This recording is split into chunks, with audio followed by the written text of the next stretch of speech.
So, I know this is a very emotional video. I'm very excited to watch it. Anyway, let's get to it. Let's watch the emotional video. Winter Haven to be with my twin sister. And I had left the local church that I was in, and I felt sad that I was leaving. But when I think about it, I've been in many, many denominations, in and out, and the local church was the last church that I was in. And one evening, I just decided to go to God.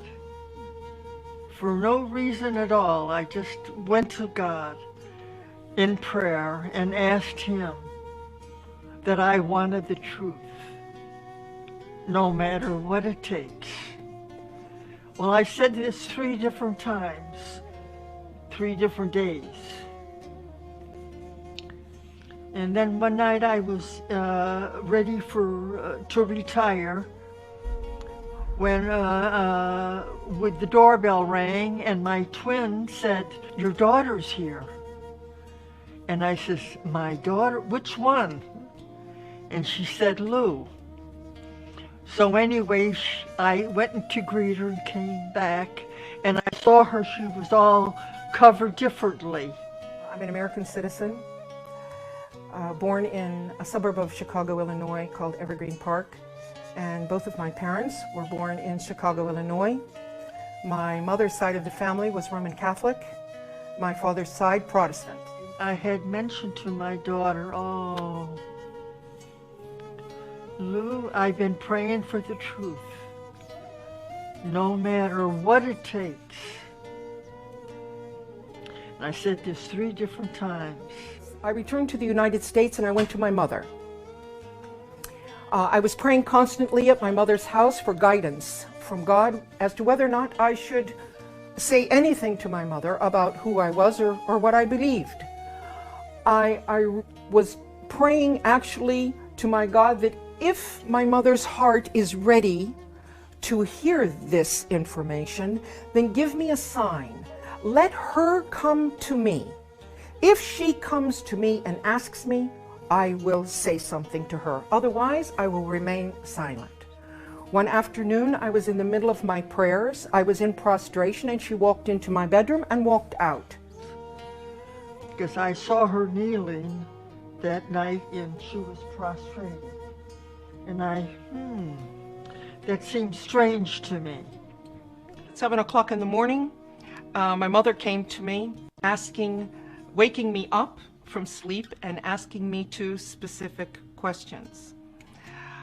She said, "I'm so sorry to disturb you, but I just have to ask you 2 things." And I said, "Well, go ahead, Mom, what is it?" And she said to me, "Are you still a Christian? And what do you think about what the Christians teach regarding the Trinity? That God is 3 and 1 and 1 and 3. My response to my mother at that moment was, "Tonight, when your sister goes to sleep, I will be happy to sit with you and to explain to you who I am and why I am who I am." And after my sister went to sleep, and she would share. So at 12 o'clock that night, my mother's sister went to sleep, and Mom and I gathered around a small table in a breakfast nook of the kitchen. On top of the table, I had the Quran, the Bible, and my own personal study, handwritten study notebook. We sat and had a discussion for 2 hours, going back to our original beliefs and progressing through what we've always been taught, both in the Catholic Church, in the Protestant churches. And then I introduced Islam to my mother, the Quran, and the Prophet Muhammad sallallahu alaihi wasallam. When we both completed this discussion, it was exactly 2 hours later, 2 o'clock in the morning. And my mother reached over on the table I picked up the Quran and held it to my face and kissed it. I stated, why hasn't anyone told us about this? Why hasn't anyone told us about this? Noor taught me how to pray, how to wash before prayer.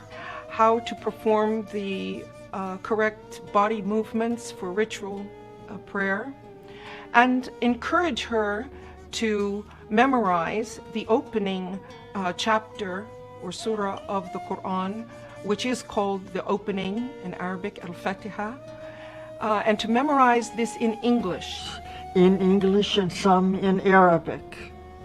She was memorizing and working on memorizing this in English so that she would have a clear understanding of the meaning of her prayer first, and then gradually she progressed. So then I continued with my reading and studying the Quran. After I completed my mother in her house and I felt comfortable that she was fine, I left my mother's home to take care of some personal matters of myself. I've been in Islam for many years, reading and studying and praying.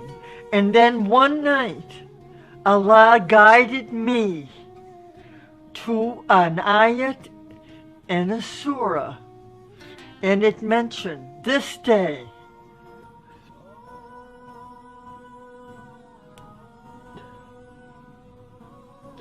I have perfected your religion. اليوم أكملت لكم دينكم وأتممت عليكم نعمتي. اليوم أكملت لكم دينكم وأتممت عليكم نعمتي ورضيت لكم الإسلام دينا. فمن اضطر في مخمصة غير متجانف لإثم فإن الله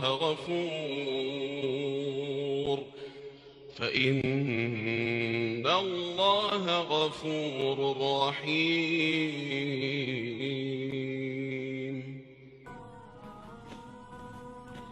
Praise Allah. Oh, mashallah. When they said, why has no one told us this? That's exactly how I felt for so long. Why has no one told me this? Why has no one told me this? Why have I lived so long in my life without hearing any of these things? I knew nothing about Islam when I discovered Islam. Nothing about Islam. All I knew was, like, that there were some terrorist groups, 9/11, all these horrible things that have nothing to do with our religion. And no one told me this. Like, I didn't know that Muslims believed in Jesus. I didn't even know that Islam was part of the Abrahamic religion. I didn't know that it was sort of connected to Judaism and Christianity in a way. I didn't know any of this stuff. And I studied RE at school, and I got an A in RE.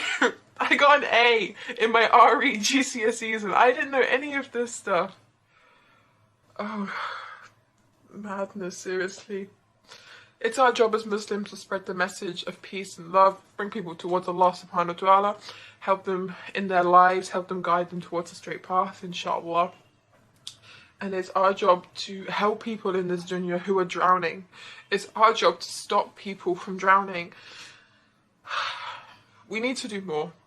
We need to spread the message in a really, really positive way. We need to make sure that everyone knows our message. And then once they know it, then they can reject it if they want to. Then they can accept it if they want to. But we need to make sure they at least know it before they make that decision. Because I feel like no one knows. Especially in the UK, no one knows.